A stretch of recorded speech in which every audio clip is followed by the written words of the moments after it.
Hello friends and welcome to Wiser, the tech economy newsletter that makes sense of what's happening and what's coming next in the tech economy so that you don't have to. Today I'm going to be talking about Meta, I'm going to be talking about TikTok addiction, but I'm going to be starting with Apple and their unfair advantage in the digital ad space. But first I want to tell you about my latest project. It's called 100 Brands in the Metaverse. It's going to tell you all you need to know about which brands are playing in this space and what they're doing. Now, if you're in the slightest bit interested in NFTs, Web3, Metaverse, or are working in the tech sector, you're going to want to have access. I've not seen anything as comprehensive as this. Access to the Notion database is going to be available to all premium subscribers of the Wiser newsletter. The sign-up details are in the comments, or you can contact me through my Twitter account or through LinkedIn, or just drop me a comment in this YouTube channel. And now, first up, let's talk about Apple. Now, surveillance by an internet platform is generally called tracking, unless you're Apple. Then it's called personalization. Have a look at this subtle change that's been introduced to the wording in the Apple menu for app tracking transparency. Now, here's the thing. Apple's brand is built on the notion that it doesn't make money from selling your personal information. What happens on your iPhone stays on your iPhone, right? Now, having kicked the legs from under the ad-fueled tech sector, Apple has plans to build its own digital advertising empire.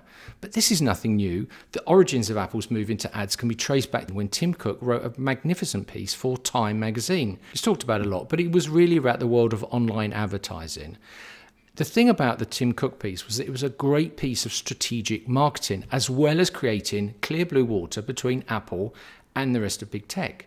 Cook's message was simple. Consumers deserve the right to privacy. Who wouldn't agree with that? But what is new is that having created a market space in digital advertising by taking out the competition, which they did last year with ATT, Apple is now moving to fill it. And Apple can do this because Apple owns the rails. This is its unfair advantage and why Apple is using it to the detriment of others. Now, frankly, this looks like double standards to me. But then again, business is business, right? Because here's the thing. Apple has long touted privacy and security as the strength of its customer proposition over alternatives like Android and Windows. It's held its nose up to advertising as it charges a premium for an elite product. Remember this, the margin on an iPhone 13 is around 50%, and it sold $118 billion worth of them last year alone. Now, as Amazon founder Jeff Bezos famously said once, ads are the price you pay for an unremarkable product or service. Now, Amazon knows what they're doing when it comes to ads, and they do about $31 billion a year. Now, like Google and Amazon, and unlike Facebook, Snap, and Twitter, the success of Apple's ad business is that it controls distribution, and it's not reliant on surveillance as a means to feed the advertisers. Most of Apple's $4 billion of ad revenue that it gets today comes from its search capability in apps like Maps and Stocks, not from cross-selling advertising based on user surveillance. The point is that Apple is not relying on advertisers to fund free services and platforms, unlike the platforms for the common man and Joe in the street. But now Apple is planning to expand its advertising business by placing more ads directly in apps running on iPhones and iPads. So the big question is, why now? Well, it's simple. When Apple put a dampener on the digital ad sector last year, the consequences, intended or not, was to create a huge demand from advertisers that the likes of Facebook, Snap, and Twitter, et al., could no longer fulfill. Apple created a market opportunity for itself at the expense of others. They control the rails for 1.25 billion iOS devices around the world, and it is going to be hard for them to defend against criticism of monopolistic and anti-competitive behavior if they move big time into the ad space. Now, Apple are not going to have it all their own way. You can expect fisticuffs from Mark Zuckerberg, especially after Facebook was furious last year at Apple's tracking changes. Remember, it's going to cost them $10 billion a year in lost revenue. After Apple had introduced ATT in 2021, Zuckerberg launched a PR campaign saying that Apple was attacking the free internet and small businesses could see a 60% reduction in sales per dollar spent on social media ads. Now, there's little doubt that Zuckerberg will use his sizable lobbying capability to campaign against any move Apple makes into the ad space. Watch this space. Are you a content creator like me? I'm a huge believer in the macro to micro strategy. This is generating longer pieces of content, such as the content you find under the categories of my newsletter or my insights or my essays, and then breaking them down into smaller parts like Twitter threads or social media posts for LinkedIn, Reddit or Facebook. This entails taking the larger form of the written material and breaking it down into bite-sized portions that I can then reuse. This way, you're saving yourself a ton of time by not having to create new material, but rather you're repurposing what you have currently created. Now, to help me with my content creation, I use a tool called Quillbot. It's an AI writing tool that's super easy to use and not expensive. I reckon that I've doubled my output using Quillbot without sacrificing quality. If you want to know more, see the link in the comments to read my article about how I use Quillbot. Next up is Meta, and news that the European Union has handed Meta, aka Facebook, its largest ever fine. The fine is 405 million euros and second only in size to the fine that the EU handed to Amazon last year for failing to protect user data. Now here's the thing, Meta has been fined over Instagram failing to protect user data, namely the data belonging to 13 to 17-year-olds. Incredibly, users as young as 13 were able to create a business account. That means that private data like phone numbers and email addresses of 13-year-olds was in the public domain. Now the irony is that at the same time, court documents were unsealed in the United States.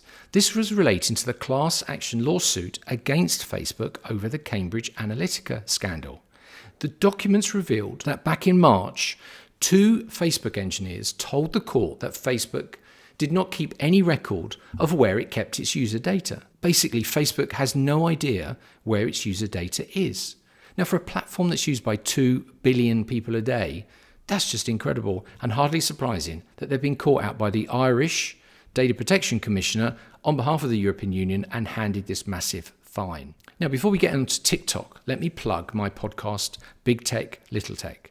In the latest episode, Sean and I discuss NFTs and more importantly, what they're going to be used for. So here's an example. Budweiser have partnered with an esports game, which is horse racing.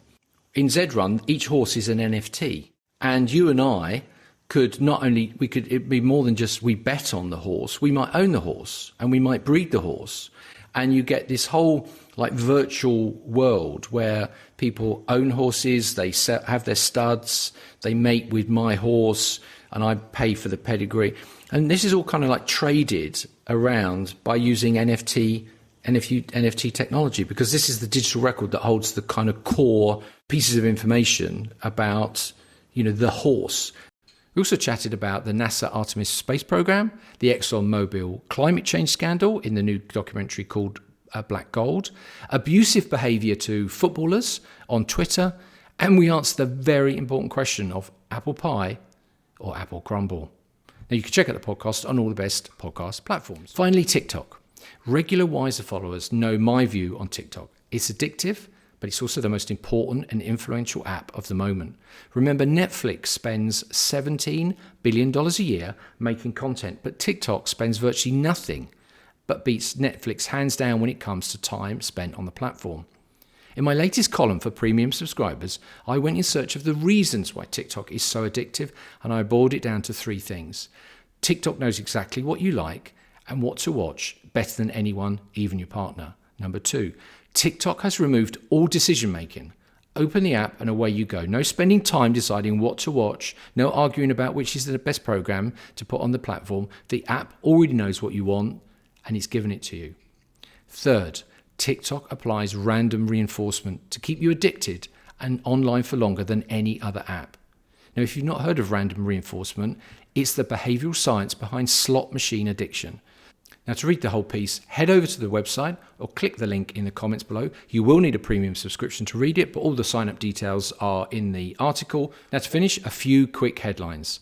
The Federal Trade Commission in the United States is looking into Amazon's purchase of the One Medical healthcare chain. Brazil has banned sales of iPhones that don't come with a charging brick. Russia is working with several countries to create platforms for cross-border stablecoin transactions. The life expectancy of Americans has fallen from 79 to 76 in just under 4 years, and 24% of American households own crypto.